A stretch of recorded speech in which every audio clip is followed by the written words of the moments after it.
사망에서 생명과 용서로.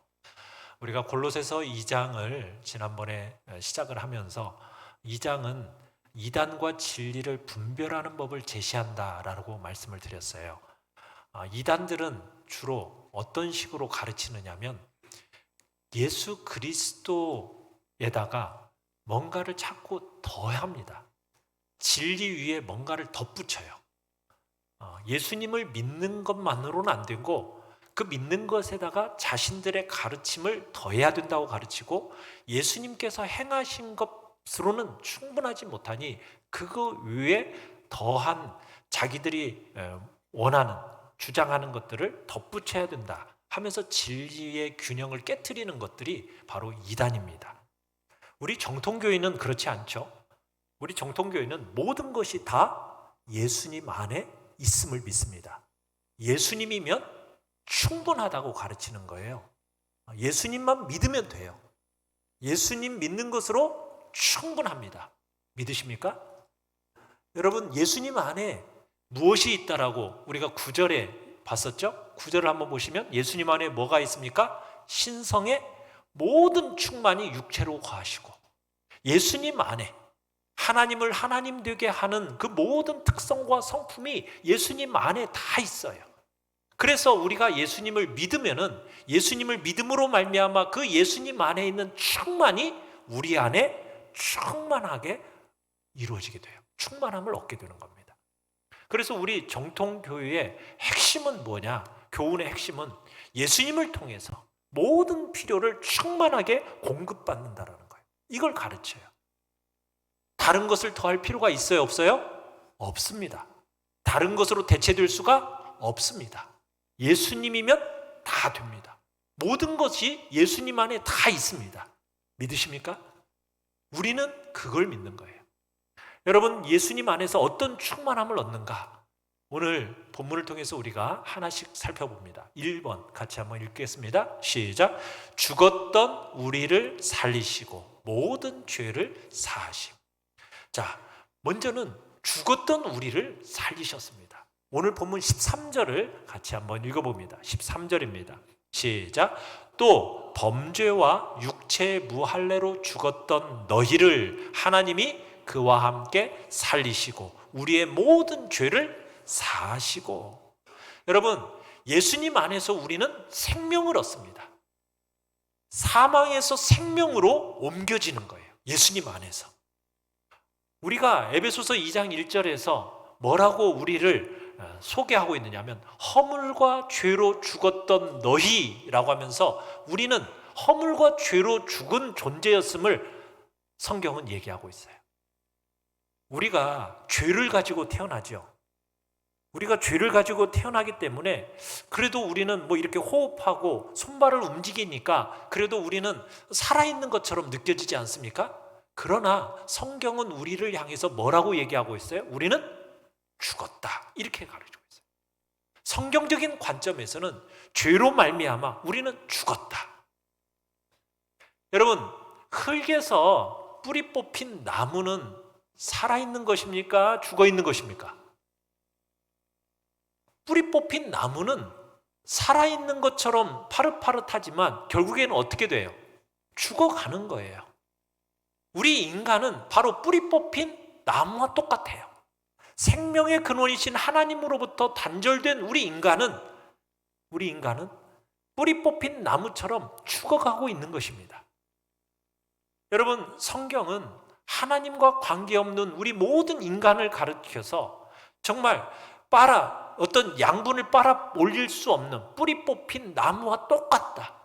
그래서 아직까지 호흡하고 활동하는 것처럼 보여지지만 더 이상 뿌리로부터 양분을 빨아 올릴 수 없는 나무와 같아서 우리 인간은 죽었다. 이렇게 얘기하고 있어요.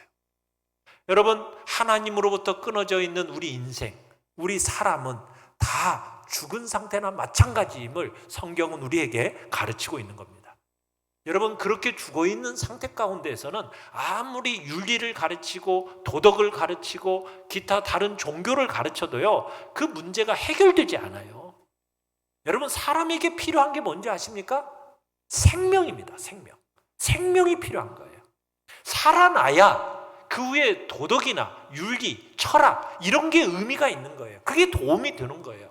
아무리 도덕이나 윤리나 철학을 가르쳐도요, 죽어있는 상태 가운데서는 아무런 의미가 없는 거예요. 아무 소용이 없는 거예요. 하나님과 끊어져 죽어있는 상태로 살아가는 이 세상 사람들에게 우리 주 예수 그리스도 안에서 풍성한 생명을 얻을 수 있는 길이 열려진 거예요. 여러분, 성경은 이것을 가리켜서 영생 이렇게 얘기해요. 영생. 뿌리가 뽑혀 양분을 뽑아 이렇게 뿌리를 통해서 뭐라고 그래야죠? 빨아 올릴 수 없는, 여러분, 그 말라빠라진 인생이에요. 죽은 인생입니다.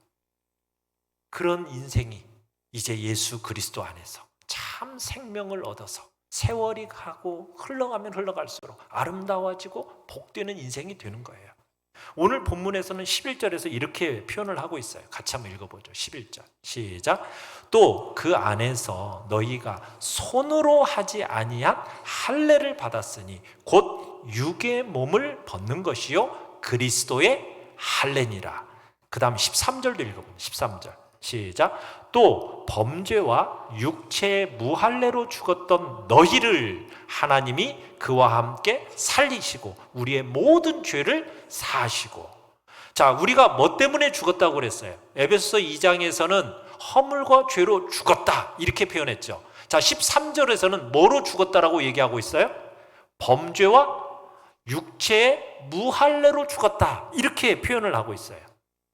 여기서 육체의 무할례로 죽었다, 그런 자가 11절에서는 뭐라고 얘기하고 있어요? 그리스도의 할례를 받아 살았다 이렇게 표현하고 있죠. 할례라는 표현을 쓰고 있지 않습니까? 여러분, 할례라는 제도가 언제 생겼죠? 구약시대, 누구 시대부터 생겼습니까? 아브라함에게서부터 하나님이 할례라는 제도를 얘기하셨어요. 그래서 할례를 받으면 하나님의 백성으로 인정이 돼요. 할례를 받아야 하나님의 관계 안으로 들어가는 겁니다. 그런데 우리는 하나님과 아무 관계가 없는 그런 상태, 뿌리 뽑힌 나무와 같이 죽어있는 상태였어요.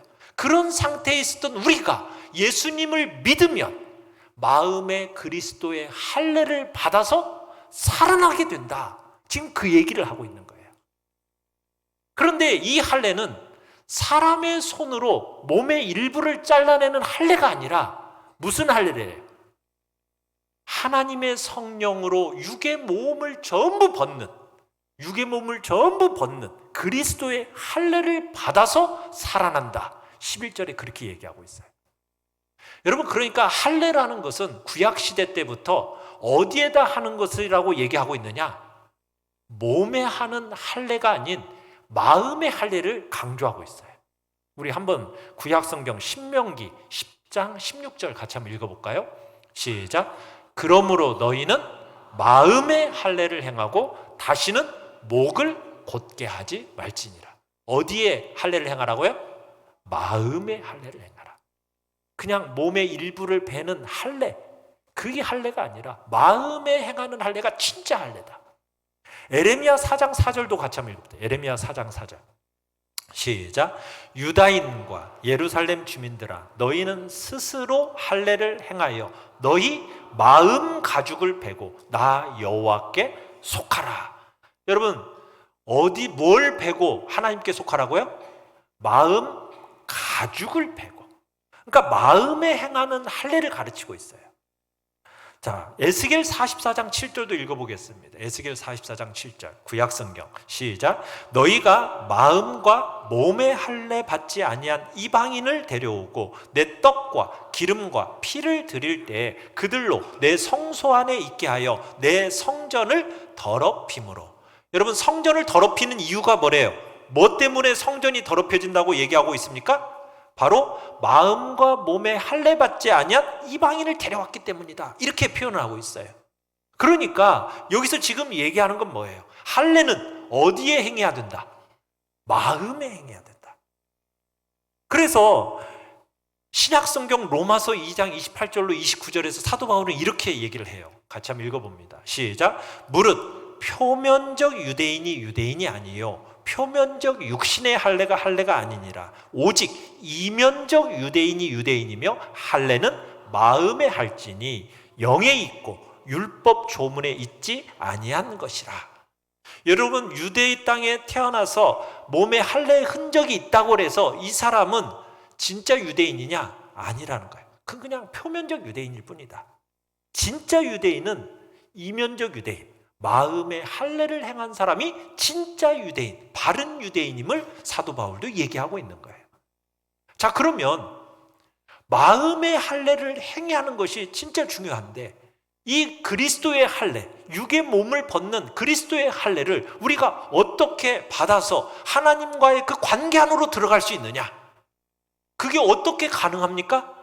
바로 성령 하나님이 우리의 마음에 들어오심으로 마음의 할례가 행해지는 것입니다. 예수님께서 우리를 위해서 십자가에 달려 돌아가셨어요. 그리고 3일 만에 다시 부활하셨습니다. 그리고 하나님 보좌 우편으로 승천하셨어요. 승천하신 예수 그리스도께서 하나님께로부터 성령을 받아서 우리에게 성령을 선물로 주셨습니다.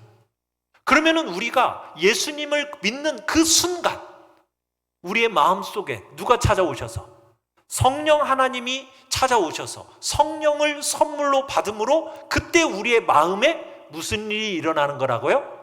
할례가 행해지는 거예요. 마음의 할례를 받게 되는 겁니다.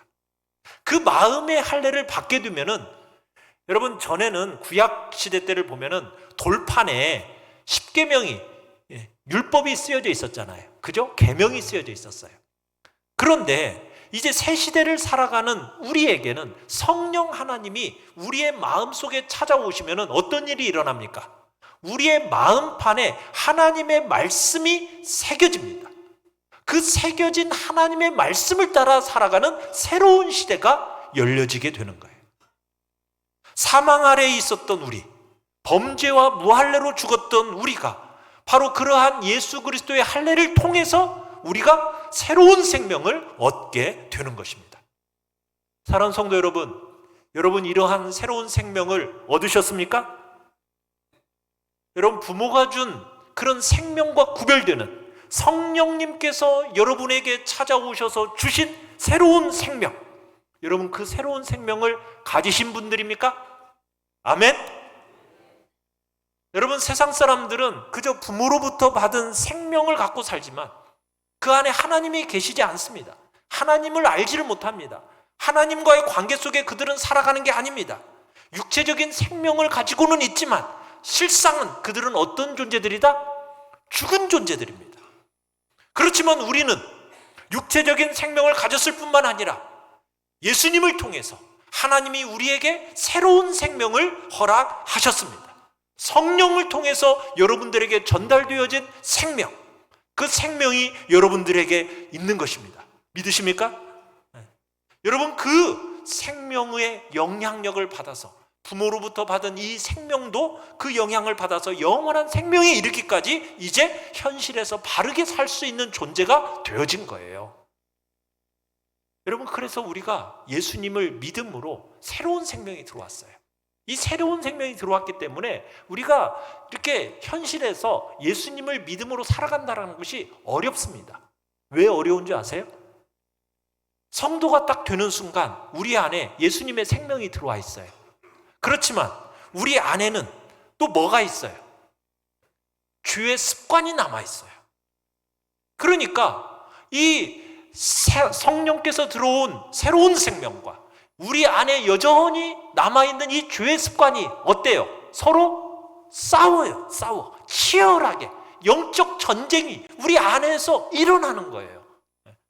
죄의 정욕을 따라 살아갈 수가 우리는 없잖아요. 새로운 생명을 가졌기 때문에. 그런데 죄의 습관이 여전히 우리 안에서 남아있기 때문에 치열하게 싸우다 보니까 이 죄의 습관과 싸우는 이 싸움 속에서 우리의 마음속에서 끊임없는 전쟁이 일어나는 거예요. 여러분의 마음에 전쟁이 일어났다라는 것은 내가 예수 그리스도를 믿는다라는 새 생명이 내 안에 들어왔다라는 표시인 거죠. 자, 11절에서는 할례라는 표현을 통해서, 구약적인 개념의 할례를 통해서 이렇게 설명했다면 12절로 가보십시오. 12절로 가보면 신약적인 개념으로 다른 표현을 써서 설명하고 있어요. 우리 12절 같이 한번 읽어보겠습니다. 12절 시작. 너희가 세례로 그리스도와 함께 장사되고 또 죽은 자들 가운데서 그를 일으키신 하나님의 역사를 믿음으로 말미암아 그 안에서 함께 일으키심을 받았느니라. 여러분, 구약시대 때는 할례라는 그런 제도가 있었다면 신약 시대에는 무슨 제도가 생긴 거예요? 세례입니다. 세례. 여러분, 우리는 장로교로서 세례를 줄 때 우리 물을 이렇게 주잖아요. 그죠? 약식 세례를 줍니다. 그래도 제가 좀 물을 좀 흠뻑 주려고 그냥 좀 철퍽철퍽 주긴 하지만, 근데 이제 신약 성경에 보면은 예수님의 세례나 세례 요한의 세례는 어떤 세례였습니까? 이렇게 물 속에 푹 잠겼다가 나오는 세례예요. 여러분, 이 세례의 상징적인 의미가 무엇인지 아십니까? 물에 잠기는 순간 예수님과 함께 죽었다라는 거예요. 이렇게 물속으로 나오는 것은 무엇을 의미하는 거예요? 예수님과 함께 다시 살아남을 의미하는 겁니다. 그래서 성도가 된다라는 것은 뭐예요? 예수님과 함께 죽음에 참여하는 것이요, 예수님과 함께 다시 새로운 생명에 참여한다라는 그 상징적인 의미가 세례의 의미입니다. 세례의 의미. 그러면서 사도 바울이 로마서 6장 10절로 11절에서 세례에 대해서 이렇게 이제 표현해요. 같이 한번 읽어봅니다. 시작. 그가 죽으심은 죄에 대하여 단번에 죽으심이요, 그가 살아계심은 하나님께 대하여 살아계심이니 이와 같이 너희도 너희 자신을 죄에 대하여는 죽은 자요 그리스도 예수 안에서 하나님께 대하여는 살아있는 자로 여길지어다. 아멘. 여러분, 하나님이 우리에게 새로운 생명을 주셨어요. 그런데 그 생명은 어떤 생명이에요? 죄에 대해서는 죽고 하나님에 대해서는 산 생명입니다. 그 생명이에요. 죄에 대해서는 죽고 의에 대해서는 살아있는 생명. 그 생명이 우리에게 주어진 거예요. 여러분, 우리가 부모로부터 받은 이 생명은요, 죄의 종로로 타는 생명입니다. 죄의 종로로 타는 것, 그 생명으로는 죄를 이길 수 있어요, 없어요? 죄를 이길 수 없어요. 죄가 명령하잖아요. 그러면 죄를 따를 수밖에 없어요. 죄를 이길 수가 없어요. 죄의 노예입니다. 죄의 종입니다. 마음속에 이 죄의 정욕이 쫙 올라오잖아요. 찾아오잖아요. 그러면은 죄를 지어야만 돼요. 그게 바로 죄의 종로로 타는 우리 인간의 현실이에요. 여러분, 죄를 짓고 나면은 다 금방 후회하잖아요. 그죠? 그렇지만 결국 또 죄를 짓고 말아요. 왜? 죄의 종이기 때문에, 죄의 노예이기 때문에. 그런데 예수님께서 우리에게 주신 생명은 이제는 죄를 향하여 어떻게 되었다? 죽고 하나님께 대하여 살아난 그런 선을 행하는 새로운 생명이 우리에게 주어진 거예요. 여러분, 이 생명은 어디 안에서만 얻을 수 있다고요? 예수님 안에서만 얻을 수 있는 거예요. 다른 데서는 이 생명을 얻을 수 있을 수가 없습니다. 여러분, 그렇다고 해서 이 생명을 새로운 생명을 받았기 때문에 나는 뭐 전혀 죄를 짓지 않는다, 그 얘기를 하는 건 아니에요. 성도가 되어도 여전히 죄를 짓는 경험들 여러분 다 하잖아요. 왜 우리 안에 죄를 짓는 경험이 일어납니까? 아까도 말씀드렸지만 새로운 생명이 내 안에 들어왔지만 여전히 뭐가 남아있어요? 죄의 습관이 남아있어요. 그 죄의 습관이 남아있기 때문에 예수님을 믿는 순간에 죄를 향하여 죽고 하나님을 향하여 살아나는 새로운 생명이 우리 안에 존재하지만, 그러나 그 새 생명과 남아있는 죄의 습관이 어떻게 된다고요? 치열하게 싸우는 거예요. 싸우는 거예요. 네. 여러분 안에, 여러분들이 진실하게 예수 그리스도를 믿었다면 여러분 안에 이 새로운 생명이 여러분 안에 소유되어졌음을 믿으시길 바라요. 그 새로운 생명을 상징하는 그 예식이 바로 세례 예식이에요. 어떻게 되었다? 내가 예수 그리스도와 함께 한번 죽었다가 그 다음에 어떻게 되었다? 다시 살아났다. 하나님에 대해서 의에 대해서 살아난 존재가 되었다. 여러분, 이 생명이 여러분에게 주어져 있음을 믿으시길 바라요. 그래서 여러분들은 사망에서 생명으로 옮겨진 존재가 된 거예요. 그렇다면 2번을 같이 한번 읽겠습니다. 2번 시작. 죄 용서가 있는 새 생명. 예수님께서 우리들에게 이 새로운 생명을 주셨는데 이 새로운 생명에 또 다른 특징이 있어요. 우리 13절 14절 다시 한번 읽어보겠습니다. 13절 14절입니다. 시작. 또 범죄와 육체의 무할례로 죽었던 너희를 하나님이 그와 함께 살리시고 우리의 모든 죄를 사하시고 우리를 거스르고 불리하게 하는 법조문으로 쓴 증서를 지우시고 제하여 버리사 십자가에 못 박으시고. 여러분, 새로운 생명의 또 다른 특징은 뭐냐면 죄의 용서가 있는 삶을 살아갈 수 있게 되었다는 거예요. 용서에 참여하는 생명입니다. 여러분, 죄라는 것을 우리 인간 스스로가 해결할 수 있어요, 없어요? 해결할 수 없습니다. 여러분, 모든 종교들은 마치 우리가 죄의 문제를 해결할 수 있는 것처럼 보속 원리를 가르쳐요. 보속 원리라는 건 뭐냐면 우리가 죄를 지으면은 그 죄에 대해서 뭔가 내가 착한 일을 하고 의로운 행동을 하면은 이 죄를 뭐 할 수 있다? 상쇄할 수 있다. 내가 뭔가 스스로 이 문제를 해결할 수 있다. 뭔가 내가 죄에 대한 대가를 치르면은 그 죄에 대한 대가가 지불되어질 수 있는 것처럼 가르칩니다. 그래서 인과응보라는 원리를 통해서 자꾸 선을 행하면 우리에게 좋은 것이 생길 것처럼 죄의 문제가 해결될 것처럼 그렇게 가르치는 것이 세상의 모든 종교요, 도덕이요, 윤리예요. 그래서 우리들이 죄를 짓고 나서도 마음의 가책이 오잖아요. 양심의 가책이 오잖아요. 그러면 그 양심의 가책을 위해서 뭐예요? 죄 짓는 것을 조금 멈춰요. 그 다음에 어떻게 해요? 착한 일을 해요. 한동안 나름대로 착하게 살아봐요. 그런데 그것으로 죄의 그 완전히 없어지느냐는 거예요. 그게 가능합니까? 아니에요. 불가능해요. 그저 그것은 자기 마음만 위로하는 것뿐이에요. 그것으로는 죄가 극복될 수 없습니다. 그런 방식으로 죄가 극복되는 것은 불가능해요. 여러분들이 그런 식으로 만약 내가 이렇게 착한 일을 했으니 내 죄가 어느 정도 해소가 되겠지? 아닙니다. 그건 평생 자기를 속이는 일입니다. 스스로는요, 절대로 자기의 죄를 해결할 수가 없어요. 그렇기 때문에 하나님께서 자신의 아들을 이 땅에 보내주신 거예요. 예수 그리스도가 우리의 모든 죄와 그 짐을 대신 지시고 십자가에 달려서 형벌과 대가를 지불하심으로써 용서가 된 거거든요. 여러분, 이 죄의 용서는요, 그 길밖에 없습니다. 다른 길이 없습니다. 예수님이 통해서 얻는 이 충만은 바로 모든 인생의 질고와 그 불행의 뿌리라고 할 수 있는 죄의 문제를 해결하는 이 죄의 용서, 이 죄의 용서는 예수 그리스도를 믿는 그 믿음의 길밖에 없다라는 거예요. 인생들은 자꾸 다른 방법으로 풀려고 해요.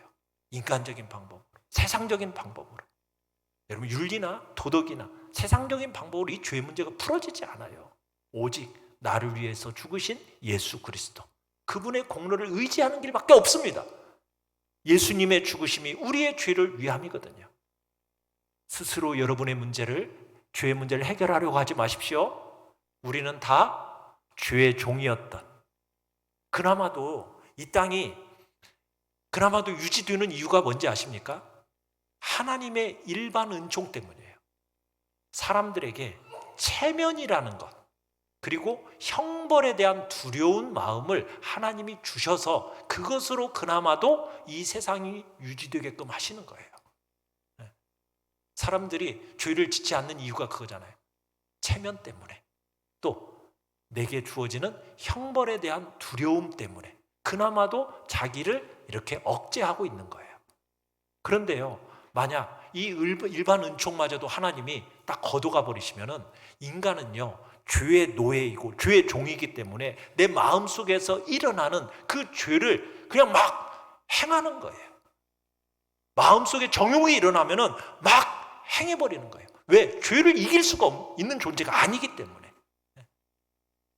그런 존재가 인간이란 말이에요. 근데 하나님이 주님을 통해서 죄에 대해서 죽게 하시고 성령을 통해서 하나님을 향해 살아날 수 있는 새로운 생명이 우리 안에 주어지는 놀라운 역사가 일어나게 된 거예요. 그래서 우리가 죄를 이기고 사는 삶을 시작할 수 있도록 죄 용서가 예수님 안에서 우리에게 풍성하게 일어나게 된 것입니다. 사랑하는 성도 여러분, 우리가 예수님 안에서 죄 용서함을 받습니다. 모든 죄가 다 용서받습니다. 그래서 하나님의 아들이 죽은 거예요. 사람들이 어떤 악한 행위를 할지라도 여러분, 예수님 안에서 용서받지 못할 죄가 있을까요? 없을까요?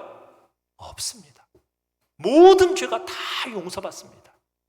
예수 그리스도의 그 값진 대속의 은혜, 그 보혈을 거슬러 갈 수 있는 죄는 용서받지 못할 죄가 아무것도 없음을 믿으시길 바라요. 중세시대 때는요, 용서받지 못할 죄가 있는 것처럼 가르쳤어요. 성경에서도 용서받지 못할 죄에 대해서 얘기한 게 있죠. 무슨 죄가 있죠? 성령 회방죄에 대한 이야기가 있죠. 여러분, 그런데 이 성령 회방죄에 대한 이야기도 무슨 얘기를 하고 싶으신 거냐면 그 죄가 너무 죽여서 용서받지 못할 죄가 있다, 여러분 그런 말을 하고 싶어서 말씀하신 게 아니라 끝까지 예수님의 대속의 은혜를 거절하는 자들은 마침내 용서받지 못할 죄를 짓고 만다라는 그 의미로서 성령 회방죄를 얘기하고 있는 거예요. 그렇기 때문에 그 어떤 중한 죄도 하나님 앞에서 용서받지 못할 죄가 없음을 믿으시길 바라요. 우리가 절대로 하나님, 주님은 죄에 짓눌린 인생을 살아가기를 원치 않으십니다. 죄에 짓눌린 인생을 살아가는 것을 주님은 원하지 않으신다고요. 과거에 지었던 죄든 현재 지은 죄든 여러분이 미래에 지을 죄든 어떤 죄든 모든 죄는 다 용서되어집니다. 용서받지 못할 죄 없습니다. 여러분, 골로새서는 용서받지 못할 죄 용서만 말하고 있지 않고요, 뭔가 추가적으로 더 설명을 하고 있어요. 우리 14절을 다시 한번 해봐요. 14절 시작. 우리를 거스르고 불리하게 하는 법조문으로 쓴 증서를 지우시고 제하여 버리사 십자가에 못 박으시고. 자, 여기서 우리 죄를 용서하셨을 뿐만 아니라 하나님이 예수님의 그 십자가를 통해서 우리를 거스르고 불리하게 하는 법조문으로 쓴 증서를 어떻게 하셨다? 지우셨다. 이렇게 얘기하고 있어요. 자, 법이라는 게 있어요. 근데 이 법의 근거에서 우리가 지은 죄가 있어요. 그 죄를 기록한 정죄문이 있어요. 그런데 그 정죄문, 율법의 근거에서 지금 이 사람이 이런 죄를 지었습니다, 저런 죄를 지었습니다, 이렇게 쓴 기록한 증서가 있단 말이에요. 그 증서를 어떻게 하셨다고요? 지우셨다고요. 지우셨다고. 검사가 재판관이신 하나님 앞에 서서 우리의 죄의 목록을 쫙 열거한 증거 자료가 있어요. 그 증거 자료를 어떻게 하셨다고요? 예수님의 보혈로 그걸 어떻게 하셨다고요? 깨끗하게 지워버리셨다니까요. 지워버리셨다니까요. 그걸 제하여 버리셨다라는 거예요. 여러분, 근데 그 쓴 증서를 지우셨을 뿐만 아니라 제하여 버리고 한 걸음 더 나아가서 어떻게 하셨다고 얘기하고 있어요. 십자가에 못 박으셨다, 이런 표현을 쓰고 있어요.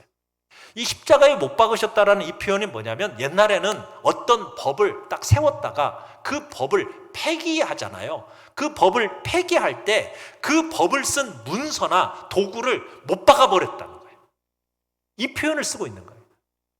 그러니까 우리가 주님께서 십자가에 못 박혀 달려 돌아가실 때 우리의 만 가지 죄, 이 만 가지 죄를 대신 지고 죽으셨다라는 것은 우리의 죄가 용서되어졌을 뿐만 아니라 우리의 죄를 기록해 놓은 그 기록문, 증서들, 그거 다 어떻게 하고 지워버리고, 그리고 그거 다 제거하고, 그 다음에는 우리의 그 율법 있죠, 법. 우리가 이런 죄를 하라고 하는 그 법을 어떻게 했다고요? 폐기 처분해버렸다. 폐기 처분해버렸다. 그 정죄문이 작성된 그 법 자체도 십자가에 못 박아서 폐기 처분해버렸다는 거예요. 여러분, 우리에게 주어진 새 생명은요, 이와 같이 놀라운 겁니다. 우리가 받은 이 새로운 생명으로 말미암아 우리의 죄가 그저 용서되어졌다, 이것만을 얘기하는 게 아니에요.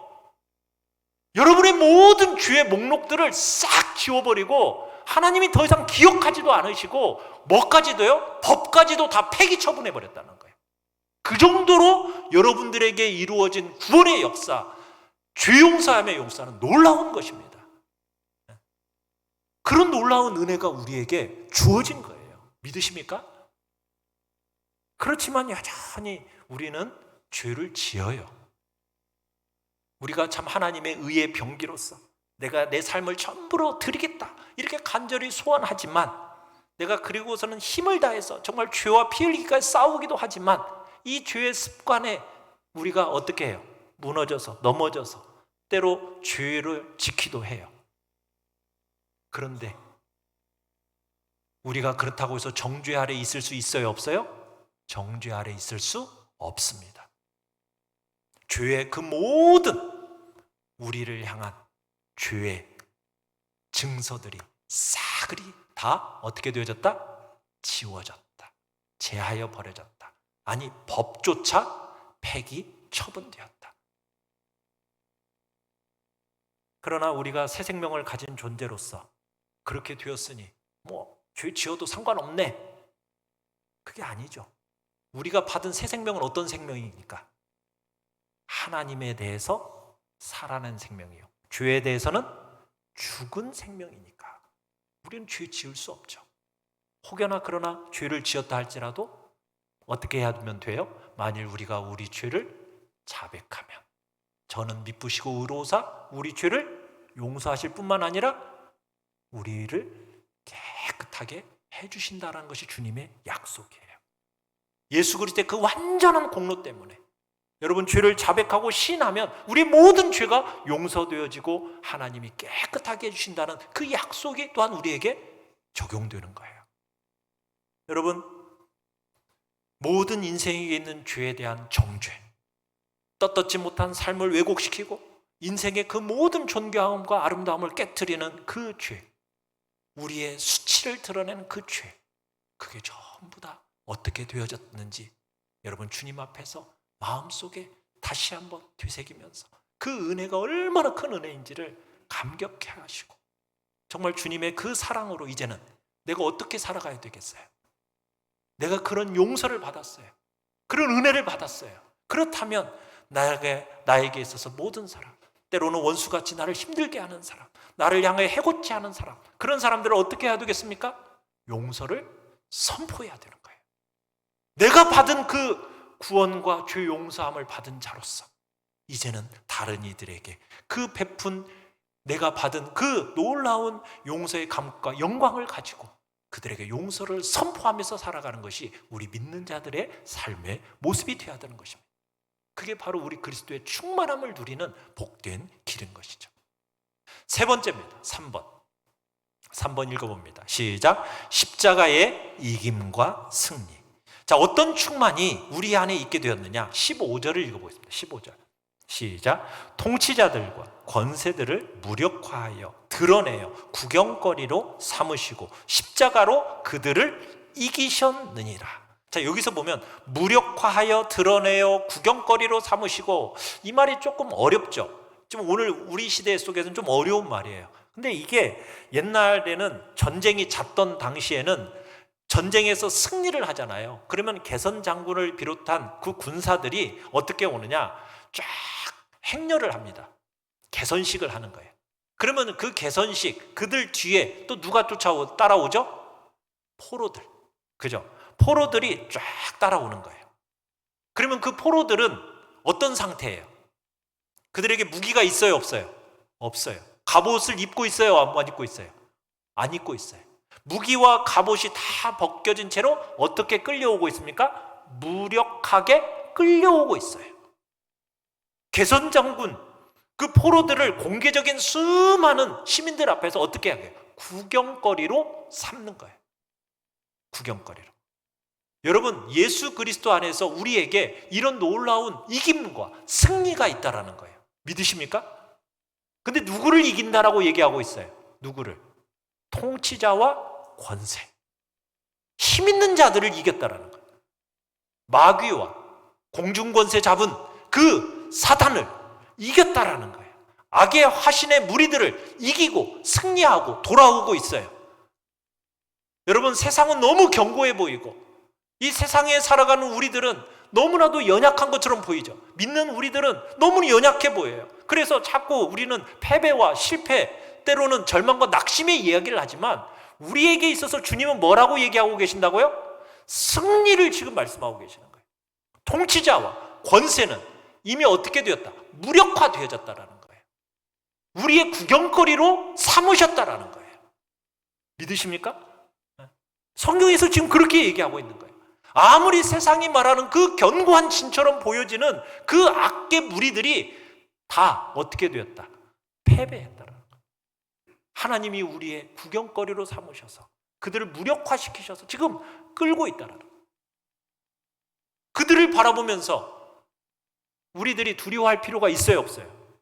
그들이 아무리 덩치가 크고 여러분 태산같이 힘도 세고 용맹스럽게 생겼다 할지라도 그들을 두려워할 필요가 있어요, 없어요?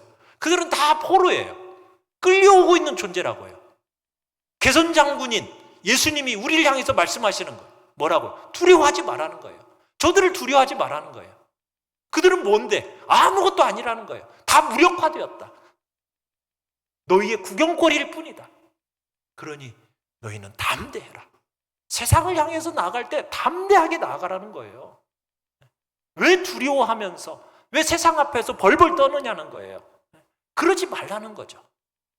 하나님이 우리에게 이들을 벌써 구경거리로 삼으신 줄 알고 두려워하지 말라는 거예요.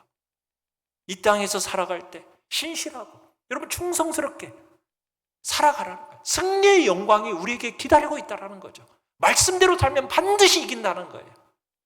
그런데 왜 말씀대로 살지 않아서 스스로 패배자처럼 살아가 싸움도 해보지도 않고 왜 지레 겁을 먹느냐는 거예요. 그러지 말라는 거예요. 말씀 붙들고 한번 믿음으로 가보라는 거예요. 그리스도 안에서 승리와 이김이 있다라고 우리에게 지금 선언하고 계시는 거예요. 야고보서에서 야고보서 4장 7절에 이렇게 얘기합니다. 같이 한번 읽어보죠. 시작. 그런즉 너희는 하나님께 복종할지어다. 마귀를 대적하라. 그리하면 너희를 피하리라.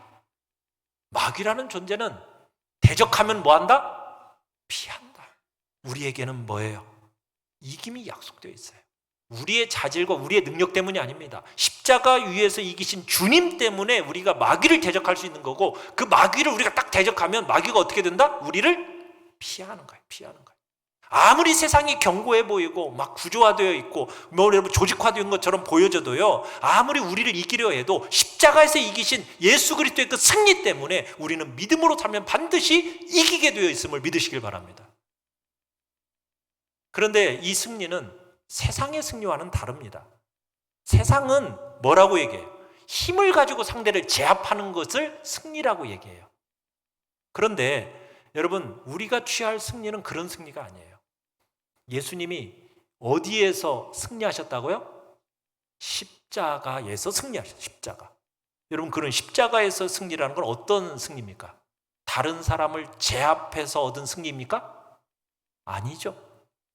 자기가 죽어서 얻은 승리예요. 자기가 죽어서 얻은 승리. 생명으로 산 승리입니다. 그래서 이 승리는요, 절대로 힘끼리 맞부딪혀서 얻어지는 승리가 아니에요. 적대감과 적대감끼리 맞부딪혀서 싸워서 쟁취하는 승리가 아닙니다. 어떤 승리입니까? 사랑으로 미움을 이기는 승리입니다. 약한 것이 강한 것을 이기는 승리입니다. 근데 세상은 자꾸 우리에게 뭐라고 그래요? 강해져야 된다. 세력을 키워야 된다. 높아져야 된다. 그러면 승리한다고 얘기하고 자꾸 교회도 자꾸 그런 식으로 세력화하려고 하는데 그게 승리가 보장되는 게 아니라는 거예요. 우리는 그런 식으로 승리하는 게 아니에요. 우리는 어떻게 승리합니까? 낮아짐으로, 종이 되고 그런 방식으로 우리는 참된 승리를 얻는 거예요. 세상의 방법으로 이기고 더 가지고 더 높아지고 여러분 이런 식으로 승리를 주님은 그런 식으로 승리를 이루지 않으셨습니다. 믿음으로, 약함으로, 종으로, 사랑으로 다른 사람을 살리는 그 승리가 우리에게 참된 승리라고 그렇게 믿음으로 살아갈 것을 주님은 우리에게 말씀하고 계시는 겁니다. 사랑하는 성도 여러분, 우리에게 있어서 주님이 주신 놀라운 십자가의 그 은혜입니다. 죄의 짐을 대신 지심으로 우리에게 무엇을 주셨습니까? 새로운 생명을 우리에게 주셨습니다. 그리고 죄 용서함을 우리에게 주셨습니다. 그리고 살아있는 승리를 우리에게 보장해 주셨습니다. 이런 놀라운 은혜를 여러분들이 누리고 맛보는 복된 삶을 살아가시기를 간절히 축원합니다. 우리 시간 같이 찬양하며 기도합시다.